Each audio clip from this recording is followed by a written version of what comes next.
everyone, and welcome to part 2 of the crochet beanie tutorial. In this video we are going to learn how to seam our beanie together, how to close up the top of it, and how to weave in our ends. There are two methods to seam your beanie closed to put the edges together. The first I'm going to show you is the slip stitch method, where you use your crochet hook. The second one is the whip stitch, where you will use your yarn needle. There's not a particular benefit to one over the other, but the whip stitch method might be easier for beginners, especially if you're used to maybe sewing a little bit, or if you've even held a needle before, it might be a little bit easier for you.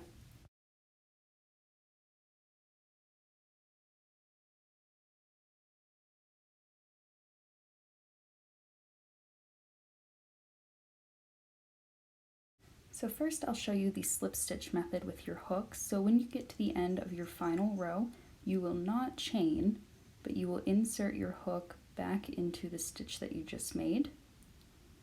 And then you'll take the other side of your beanie and you'll find the stitch right at the very top. Now these can be a little hard to see, but the yarn sort of crosses over, two little strands cross over each other and make a small X. You'll go into the space right under that little X. So now to do a slip stitch, you grab some yarn, go through both of those, and now this last loop here, sometimes it can be a little tight, so if you need to, you can actually just grab it and pull it right over your hook like that, just to help the stitch through. So moving on to the next one, we're going to do this in each stitch the whole way down. So you go through under both loops on that stitch, both legs of the V, and then you go across underneath that little X there. And you do the same thing. I'll show you that a few more times. Right under both legs of the V on that stitch, go across, find the little X, and go under those two little strands of yarn. Grab a loop on your hook and then pull it through all of those loops that are hanging out on your hook.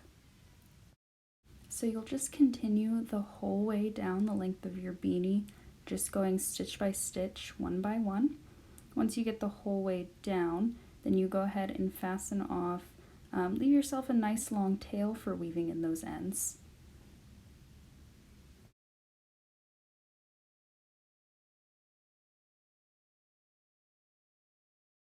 Next, I will show you the whip stitching method. So first you're going to go like you're chaining, and that's to fasten off.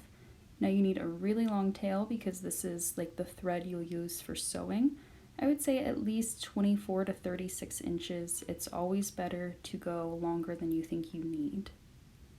So go ahead and get rid of that other yarn that's attached to the ball still, and then pull that little knot tight right there.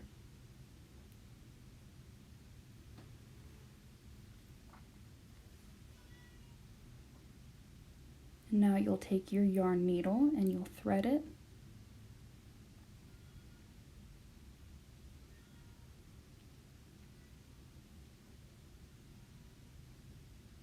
And now, just like with the slip stitch where we went back into the last stitch that we made, go right through that with your yarn needle under both legs of the V. And then we're looking for the same X's. So where those two pieces of yarn cross over each other, you're just going to go right underneath that. And it's the same as the slip stitch method, we're just going one by one. Now sometimes you can see the yarn I was pulling through, it sort of popped up above the first stitch that I made. Sometimes that'll happen, so just try to keep it straight. And then I like to pull it tight. Every few stitches or so, I'll pull it a little bit tight. So right through that stitch, go right across, find that little X, and then go right under it. Go ahead and pull it tight again. And then we'll do this just the whole way down the entire hat. So when you get to the end with whatever method you chose, I like to just tie one little single knot like you're tying a shoe. That just helps it to be a little bit extra secure, keeps things from pulling loose. So it's a really tiny knot and you can't really see it, so I don't mind having it there. If you don't want to have that knot there at all, then just don't tie that knot, just skip that step.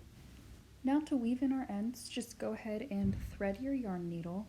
And I actually made a mistake here. I should have left myself a much longer tail for weaving in my ends. So just make sure you leave yourself enough of a tail that you can do that easily.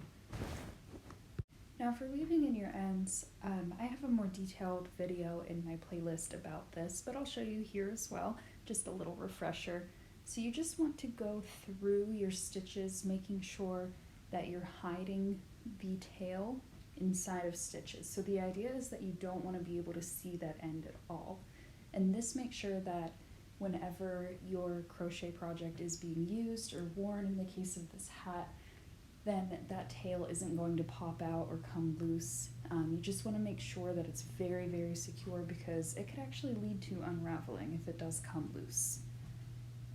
Now remember, as you're doing this, you want to be conscious of what is going to be the inside and the outside of your hat, and also if you're planning to put a brim on it, like if you're planning to fold it up and have that folded brim, or if you're just planning to wear it like slouchy, or if you want kind of a mix between the two. So I actually will tie knots after I weave in my ends. I'll tie a knot at the end anytime I can. So once there's something wearable like this, I'll choose the inside, the part that will never be seen by other people, and I'll actually tie a knot on the inside. Now you want to make sure you're not tying that knot on the brim where it's going to be visible. So again, I should have left myself a much longer tail to do this, but I actually take it up pretty high on the hat and I tie the knot up pretty high, pretty close to the top. So now we're going to get the top of the beanie cinched closed. So cut yourself a piece of yarn about 36 inches long. Remember, going longer than you need is always better than shorter. So go ahead and thread your yarn needle with that piece of yarn and choose any random row along the top and just insert it. Go ahead and pull that knot all the way through. You want to leave yourself a little tail hanging out there so that we can tie it later. And then you'll come from the inside this time into the next row. Now from the outside into the next row. So you just alternate back and forth like that, and you go the whole way around the top of the beanie, in, out, every single row.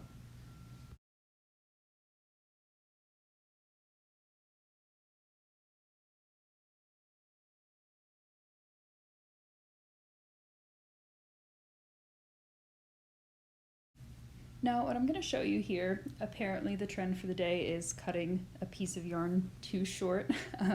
So whenever that happens, you want to grab your original piece and then grab the piece you're working with to anchor them and just pull them gently. You don't want to pull it all the way closed yet because then it'll be too scrunched up to finish sewing. It'll make it way harder.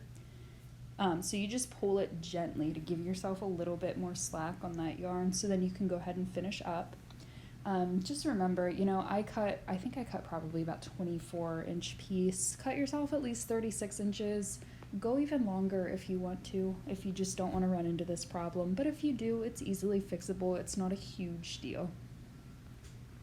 So then whenever we get back around to where we originally started, you should be coming out right through that top, that same row where you started. Now you can see it's already a little bit pulled. And we are going to just grab both firmly, use our fingers to anchor it against the hat, and then just pull gently. Now your yarn will start to get pretty thin right where you're pulling, and it can break. So it's really important that you're not like yanking on it too much. You gotta pull on it pretty gently. Just be careful if it feels like it's about to break, just stop pulling. So now while you're still holding it tight, go ahead and tie it in a little knot, just like you're tying a shoe. This part's kind of hard because you need to try to keep your tension on it while you're tying the knot, and sometimes you can drop it and it'll get a little loose, but once you tie that knot, it'll tighten it back up. I like to double or even triple knot right here, and then I tie another knot. I love knots. So I take both pieces. I think this might be called a sewer's knot actually, where you tie a knot with both pieces just around each other. And then I'll double or triple knot that right there. And then all that's left to do is to weave in those ends from the top. again, feel free to tie a knot after you weave them in. Tie a knot at the end of your tails if you want to. We've done a lot of knots at the top here already, so that is definitely overkill to tie another knot. But, you know, I like to do it, so you can do it too, or you can skip that. And then just turn it back right side out, and then you are all done with your beanie.